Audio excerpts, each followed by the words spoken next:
Jack and the Beanstalk by J.J. Hart and Michael Dubiche.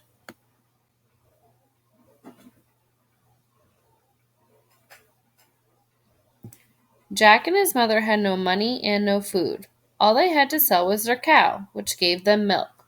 "Take her to market," said Jack's mother. "We need money to buy food to eat." So Jack led the cow to the market.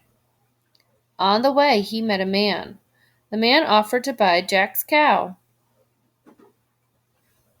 "I will trade you these 5 magic beans for her," said the man. "They will grow right up to the sky." Jack could hardly believe his luck.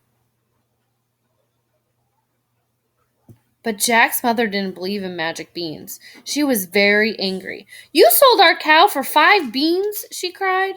"Not just any beans, mother," said Jack. "Magic beans." Jack's mother threw the beans out the window. "There are no such things as magic beans, Jack," said Jack's mother. "Now we haven't any milk or money." Jack went to bed without any supper. In the morning, he found that the man had been right. The beans were magic after all. The beanstalk had grown right up through the clouds, higher than Jack could see. Jack wanted to see how high they went. He climbed and he climbed and he climbed. Soon he could not see his own house. Above the clouds was a wonderful land. Jack had never seen anything like it. He decided to visit the richest, grandest house in sight.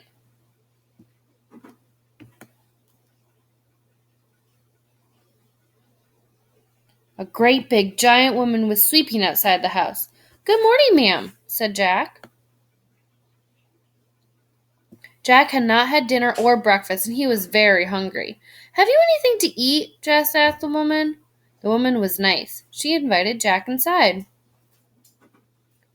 Jack was amazed about how big everything in the house was. The giant's wife gave him bread, milk, and a piece of cheese. He sat on the floor to eat, but soon the whole house began to shake. It was the giant! The giant's wife hid Jack inside his oven, just in time.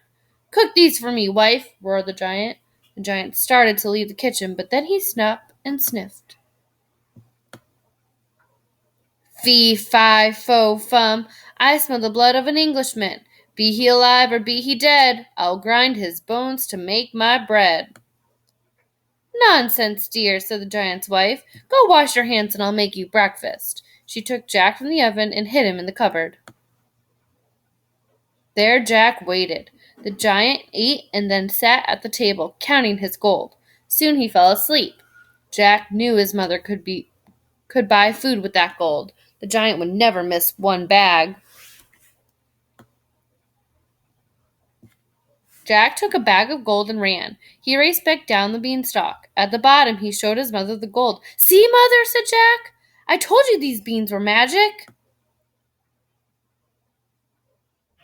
Jack and his mother lived off the gold for months, but one day it ran out.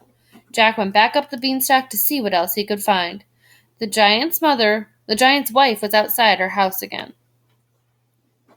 "Please, ma'am," said Jack, who was hungry for his long climb. "May I have some bread?" The woman was nice and fed Jack again. Soon the giant returned. "Fee, fi, fo, fum, I smell the blood of an Englishman. Be he alive or be he dead, I'll grind his bones to make my bread." "Nonsense, dear," said the giant's wife. "Go wash, I'll make your lunch." When the giant left, the woman hid Jack in the cupboard. After his lunch, the giant put the hen on the table. "Lay," he said. The hen laid an egg of gold. Jack knew those golden eggs would buy plenty of food. He waited until the giant had fallen fast asleep. Then Jack took the hen. He climbed down the beanstalk as fast as he could. When he arrived home, he said, "Those magic beans have given us another treasure. This hen lays golden eggs." The hen laid a golden egg every day. Jack and his mother were able to buy all the food that they needed. But Jack wanted to see what other wonders waited at the top of the beanstalk. A week later, he climbed again. He found the giant's wife, and she invited him inside. Again, he hid in the cupboard. After the giant ate, a magical golden harp sang a song for him. The giant fell fast asleep. Jack crept out of the hiding to see the harp. Master, master, called the magical harp as soon as Jack held it. The giant woke up. Jack was frightened. He ran, still holding the harp. The giant saw him and gave chase. Jack hurried down the beanstalk as fast as he could. Mother, bring me an axe, Jack called when he neared the bottom. She met him with an axe. Jack gave the beanstalk a mighty chop. It fell over and the giant fell with it.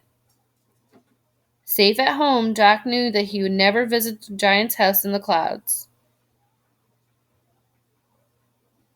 With all their treasures and each other, they lived happily ever after.